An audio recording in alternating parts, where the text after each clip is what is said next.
Prepare-se para mergulhar no mundo da sua mente.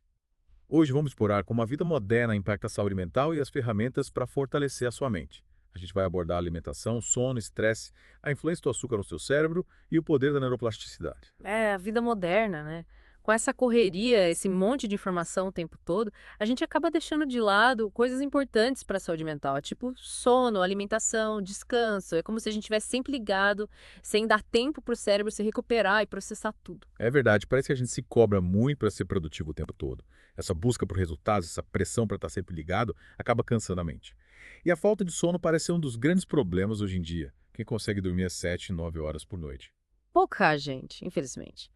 E dormir bem é fundamental para a saúde do nosso cérebro. É durante o sono que ele organiza as memórias, tira as toxinas e se recupera. Quando a gente dorme mal, o foco, a memória, o humor, tudo isso é afetado.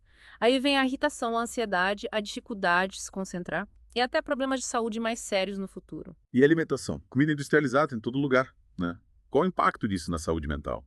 A comida industrializada, cheia de açúcar, gordura trans e aditivos químicos, é um ciclo vicioso para o nosso cérebro. Comer muito desses alimentos causa picos de dopamina, que é o neurotransmissor ligado à sensação de prazer e recompensa. Isso vicia. O problema é que a dopamina cai rápido depois, e a gente fica ansioso, irritado, querendo comer mais, aí o humor e a saúde mental ficam prejudicados. Falando em açúcar, ouvi dizer que ele vicia tanto quanto certas drogas.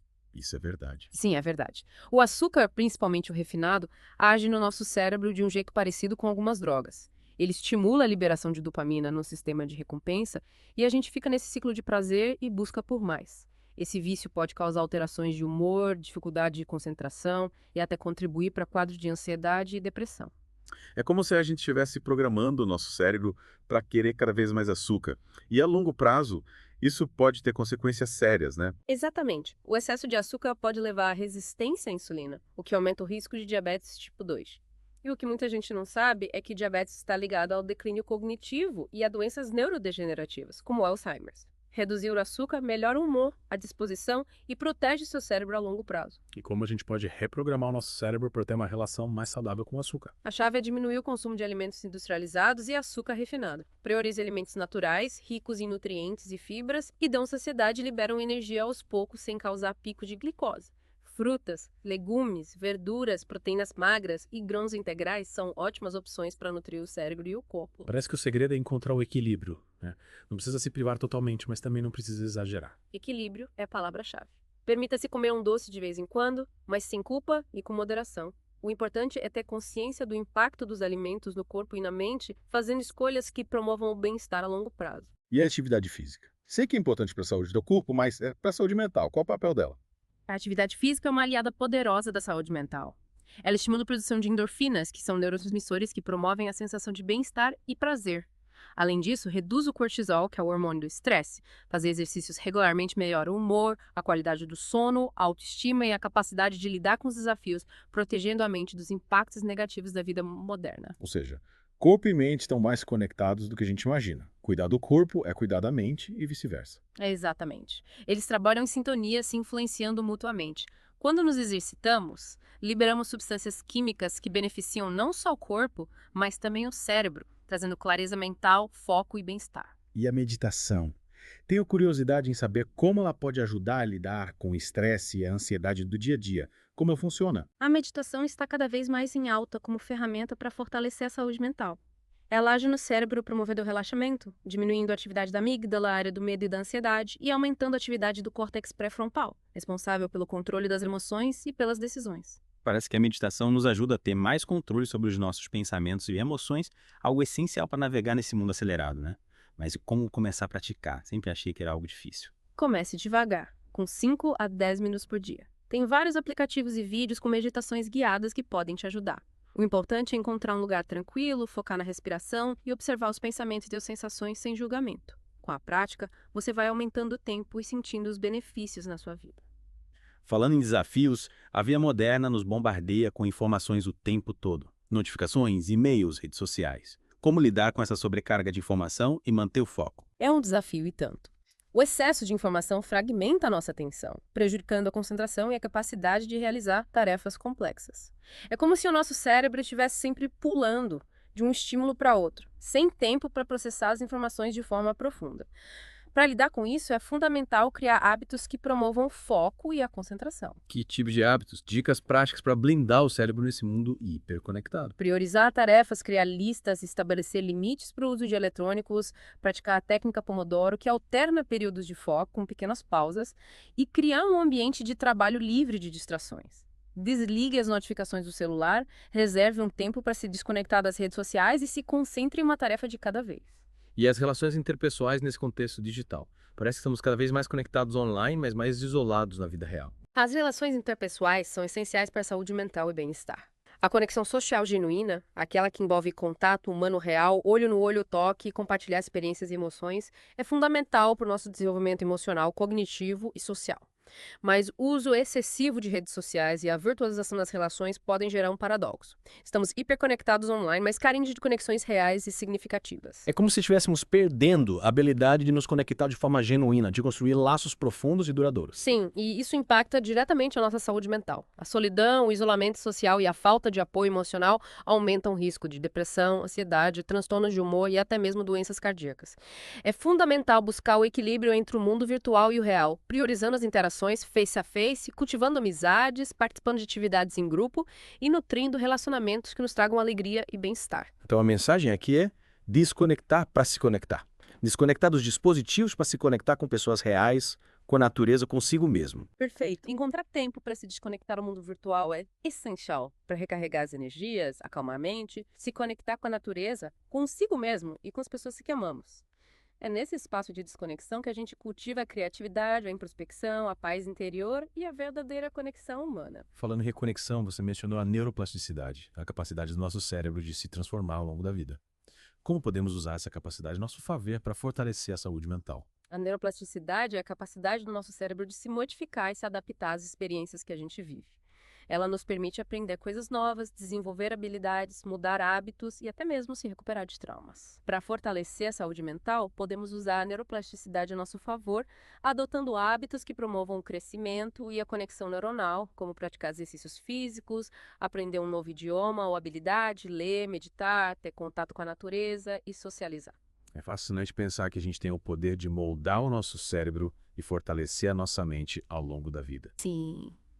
Cada experiência, cada aprendizado, cada hábito que a gente cultiva molda as conexões do nosso cérebro, impactando a forma como pensamos, sentimos e agimos.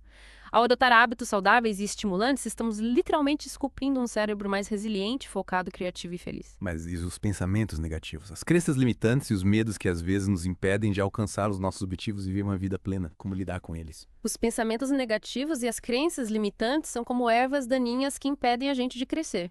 Eles se enraizam na nossa mente, nos sabotando e nos impedindo de florescer. Para lidar com eles, primeiro a gente precisa ter consciência deles, identificá-los e questioná-los. Aí podemos usar técnicas como a reestruturação cognitiva, que é basicamente trocar os pensamentos negativos por outros mais realistas e positivos, e a prática da gratidão, que nos ajuda a focar nas coisas boas da vida, cultivando uma mentalidade mais otimista e resiliente. E a autocompaixão.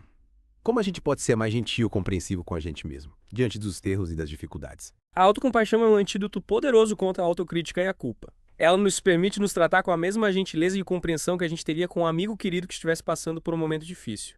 Em vez de se culpar pelos erros e pelas falhas, a gente pode se acolher, se perdoar e aprender com as experiências. A autocompaixão tira esse peso da autocrítica e nos impulsiona para seguir em frente com mais leveza e confiança. Parece que estamos falando de uma mudança de perspectiva, de uma forma mais amorosa e gentil de se relacionar com a gente mesmo. Exatamente. A autocompaixão nos liberta da armadilha da autocobrança excessiva e nos permite nos aproximar da gente mesmo com mais aceitação e amor. Ela nos ensina que somos humanos, imperfeitos e em constante aprendizado e que está tudo bem não ser perfeito. E como a gente coloca essa autocompaixão em prática? A gente pode começar prestando atenção no nosso diálogo interno, observando como nos tratamos quando erramos ou quando as coisas ficam difíceis. Se a autocrítica e a culpa estiverem muito presentes, a gente pode conscientemente substituí-las por mensagens de compreensão, perdão e encorajamento. A gente também pode praticar exercícios de autocuidado, coisas como meditação, yoga, contato com a natureza e atividades que nos dão prazer e relaxamento. A chave é se tratar com a mesma gentileza e cuidado que você teria com alguém que ama. E como lidar com os medos que nos paralisam, que nos impedem de realizar nossos sonhos? O medo é uma emoção natural que nos protege do perigo, mas quando ele é excessivo e irracional, ele pode nos paralisar e nos impedir de viver uma vida plena e autêntica. Para lidar com os medos, primeiro, a gente precisa identificá-los, compreendê-los. Qual a raiz do seu medo? O que te faz sentir medo? Depois, a gente pode usar técnicas como a exposição gradual, que é se expor aos poucos às coisas que nos dão medo de forma controlada, e também a reestruturação cognitiva, que nos ajuda a desafiar os pensamentos negativos e as crenças que alimentam o medo. E se o medo for muito intenso, como a gente encontra coragem para enfrentar os nossos medos e seguir em frente? A coragem não é a ausência de medo, é a capacidade de agir apesar do medo. Ela surge quando a gente encontra um propósito maior, algo que nos impulsiona a superar os nossos medos e realizar nossos sonhos. Se o medo for muito intenso, buscar ajuda profissional, como a terapia, pode ser importante para aprender a lidar com ele e resgatar sua força interior. Parece que a jornada do autoconhecimento é um processo constante de aprendizado e transformação, né? Com certeza. A cada passo que damos nesse caminho, a gente se descobre um pouco mais, entende melhor os nossos padrões de comportamento, as nossas crenças, os nossos medos, as nossas potencialidades. E essa compreensão nos liberta para fazer escolhas mais conscientes, construir relações mais saudáveis e viver uma vida mais autêntica e plena. A jornada do autoconhecimento é um processo que não tem fim. A gente sempre pode aprender mais sobre nós mesmos, né? É verdade. E nesse processo de autoconhecimento, a gente descobre a importância de cuidar da nossa saúde mental. E por falar em saúde mental, tem um fator que a gente não pode deixar de lado: o sedentarismo. Quais os impactos negativos do sedentarismo à saúde mental? O sedentarismo, infelizmente, é um grande problema hoje em dia. Ele está ligado à falta de energia, de disposição para fazer atividades, mesmo aquelas que são boas para a gente a longo prazo. Isso afeta diretamente a saúde mental. Aumenta o risco de depressão, ansiedade e piora os casos que já existem. É como se ele desligasse a energia do nosso cérebro e do nosso corpo. E como a gente pode combater o sedentarismo? Quais as ferramentas para ter uma vida mais ativa? A chave é se mexer, incorporar o movimento no dia a dia. Comece com pequenas mudanças. Troque o elevador pelas escadas, vá caminhando ou de bicicleta para lugares perto, faça pausas no trabalho para se alongar. E o mais importante, encontre uma atividade física que você goste, que te dê prazer. Pode ser dança, natação, yoga, musculação, esportes, caminhada na natureza. O importante é se movimentar e celebrar o prazer de se mexer. Parece que o segredo é transformar a atividade física em algo prazeroso, em vez de uma obrigação. Exatamente. Quando a gente gosta da atividade, fica mais fácil fazer com frequência, né? E os benefícios para a saúde mental e física aparecem mais rápido. Falando em hábitos modernos, a tecnologia, ela é vilã ou aliada da nossa saúde mental? A tecnologia é uma ferramenta poderosa, ela pode ser usada para coisas boas e ruins, né? Ela nos conecta com o mundo, a gente tem acesso à informação, podemos trabalhar, estudar, se divertir. Mas o excesso, o uso descontrolado, pode ter impactos negativos na saúde mental. Aí vem a privação de sono, a ansiedade, a depressão, o isolamento social, a dependência digital. Então o segredo é usar com sabedoria, né? Encontrar o equilíbrio entre o mundo online e o offline. É isso aí. A gente precisa ter consciência de quanto tempo estamos conectados, estabelecer limites para o uso de eletrônicos, priorizar o contato humano, as atividades offline. E usar a tecnologia como uma ferramenta que nos ajude a viver melhor, e não como uma fuga da realidade. Muitas vezes me pego pensando que não tenho tempo para nada, que as horas do dia não são suficientes. Como lidar com essa sensação de que o tempo está sempre passando rápido demais? É normal sentir isso numa vida moderna. Tantos compromissos, obrigações. É importante lembrar que o tempo é precioso e a gente precisa usá-lo com sabedoria. Priorizar o que realmente importa, delegar tarefas, simplificar a vida, dizer não para coisas que não agregam, reservar tempo para cuidar de si, se conectar com quem amamos e fazer coisas que nos dão prazer. Essas são algumas estratégias para desacelerar e viver o presente com mais atenção. É como se a gente precisasse assumir o controle da nossa vida, em vez de ser levado pela correnteza, né? Perfeito. A gente precisa ter consciência de que o tempo é o nosso bem mais precioso.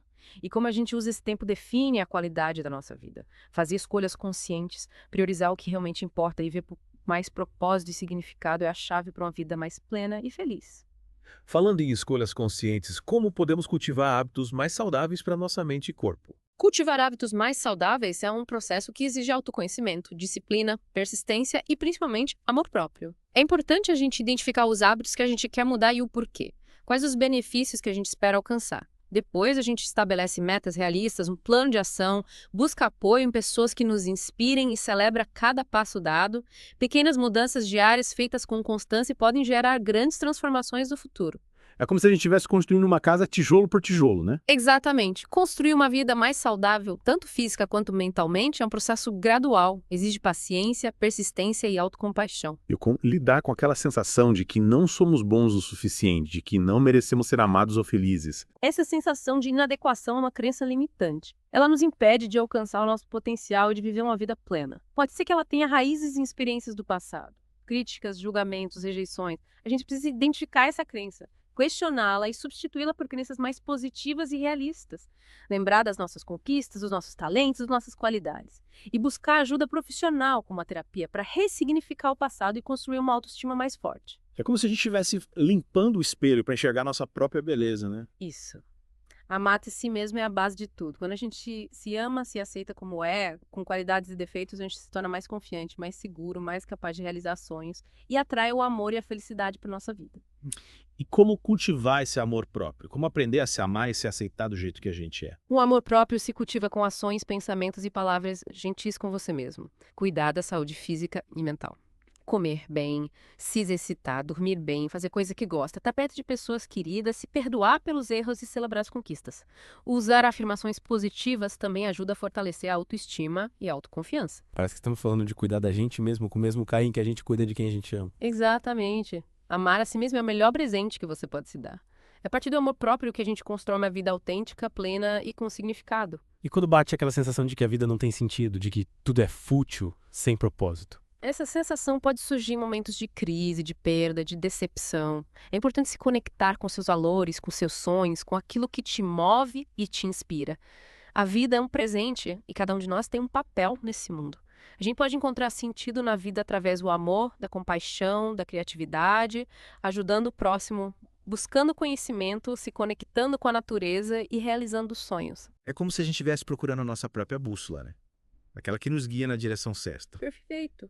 E essa bússola nem sempre aponta para um caminho fácil ou previsível.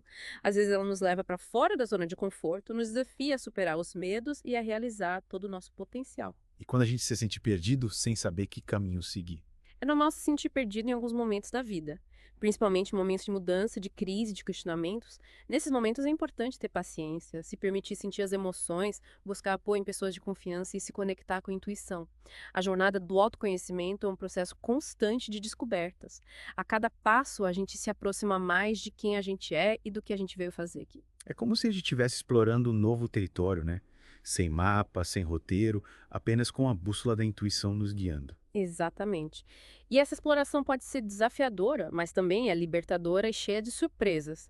É nesse processo de descoberta que a gente encontra a nossa verdadeira essência, o nosso propósito de vida. E como lidar com as incertezas e os imprevistos da vida? A vida é imprevisível. Por mais que a gente planeje e tente controlar tudo, sempre vai ter surpresas no caminho. Aceitar essa imprevisibilidade como parte da vida nos liberta da necessidade de controlar tudo e nos permite fluir com mais leveza e flexibilidade. É como aprender a dançar na chuva, né? Em vez de reclamar do tempo, a gente abre o guarda-chuva e aproveita a música da vida. Perfeito. A vida é uma dança e a gente precisa aprender a dançar com ela, com seus altos e baixos, com seus dias de sol e seus dias de chuva. E a gratidão. Como a gente cultiva essa capacidade de apreciar as coisas boas da vida? A gratidão é um antídoto poderoso contra a negatividade. Ela nos ajuda a focar no que temos de bom na vida, a ter uma mentalidade mais positiva. A gente pode cultivar a gratidão agradecendo todos os dias pelas coisas boas, por menores que sejam, agradecer pela saúde, pelas pessoas que amamos, pelas experiências que vivemos, pelos aprendizados. É como se a gente estivesse abrindo as janelas da alma para deixar a luz da gratidão entrar e iluminar tudo ao nosso redor. Sim. A gratidão nos conecta com a abundância da vida, nos abre para receber mais coisas boas. Quando a gente se sente grato, a gente emana uma energia positiva que contagia e abre portas para novas oportunidades. E o vazio existencial. Como lidar com essa sensação de falta de sentido na vida? A sensação de vazio existencial pode surgir em momentos de crise, de perda, de transição. Ela pode ser um sinal de que algo está faltando, de que a gente precisa de algo mais para se sentir completo e realizado. Nesses momentos é importante se conectar com seus valores, com seus sonhos, com aquilo que te move e te inspira. A vida é um presente e a gente precisa descobrir o que nos faz vibrar, o que nos dá sentido, experimentar coisas novas, se desafiar, se conectar com pessoas inspiradoras e seguir a intuição podem ajudar nessa busca. É como se a gente estivesse procurando a peça que falta no quebra-cabeça da vida. Exatamente. E essa busca pode ser desafiadora, mas também é empolgante e recompensadora. É nesse processo de descoberta que a gente encontra a nossa paixão, o nosso propósito, a nossa razão de ser. A sensação de solidão e de isolamento é comum em diferentes momentos da vida. Mas é importante lembrar que a gente não está sozinho. Existem pessoas ao nosso redor que se importam com a gente, que querem nos ajudar, que compartilham dos nossos valores. A gente pode encontrar essas pessoas nos nossos amigos, familiares, comunidades, grupos de apoio. E mesmo quando a gente se sente sozinho, a gente pode se conectar com a nossa força interior, com a nossa sabedoria, com o nosso propósito de vida. É como se a gente tivesse uma rede de apoio invisível, né? Feita de laços de amor, de amizade, de compaixão. Exatamente. E essa rede nos sustenta, nos fortalece, nos ajuda a enfrentar os desafios da vida. Quando a gente se sente conectado com outras pessoas, a gente se sente mais forte, mais seguro, mais capaz de lidar com as dificuldades. E como a gente constrói relações saudáveis. Relações baseadas no respeito, na confiança, na reciprocidade. Relações saudáveis se constroem com base na comunicação, sabe? Aberta, honesta. Com empatia, compaixão, perdão e respeito.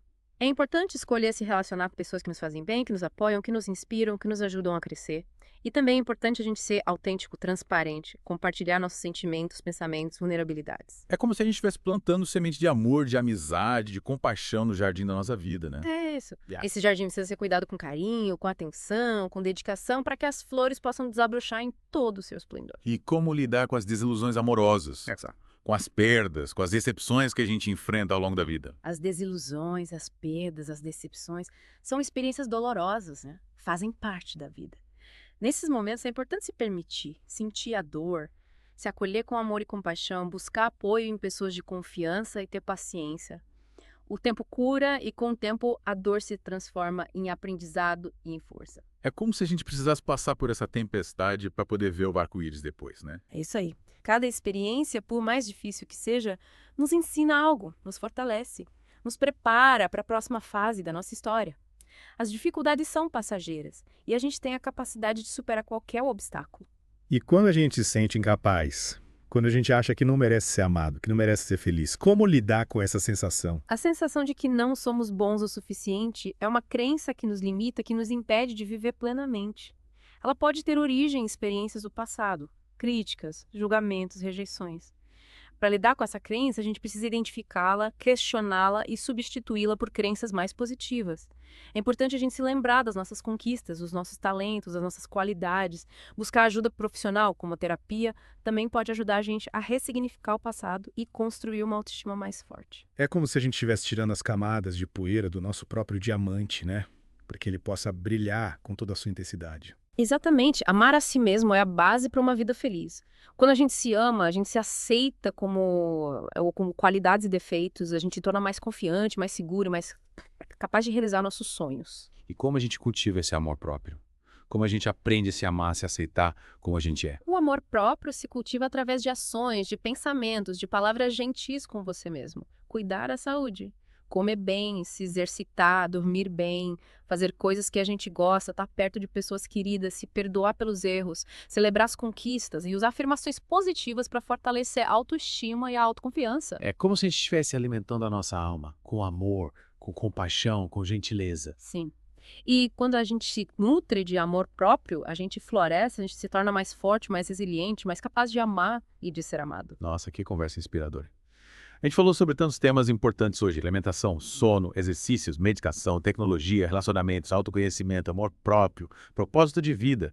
É muita coisa para a gente refletir e colocar em prática, né? Com certeza. E o mais importante é a gente lembrar que cuidar da mente é um processo contínuo. É um compromisso que a gente faz com a gente mesmo, de buscar o bem-estar, a felicidade, a paz interior. E para quem gostou do nosso mergulho no mundo da mente, não se esqueça de se inscrever no canal, ativar as notificações e compartilhar esse episódio com os amigos. Até a próxima!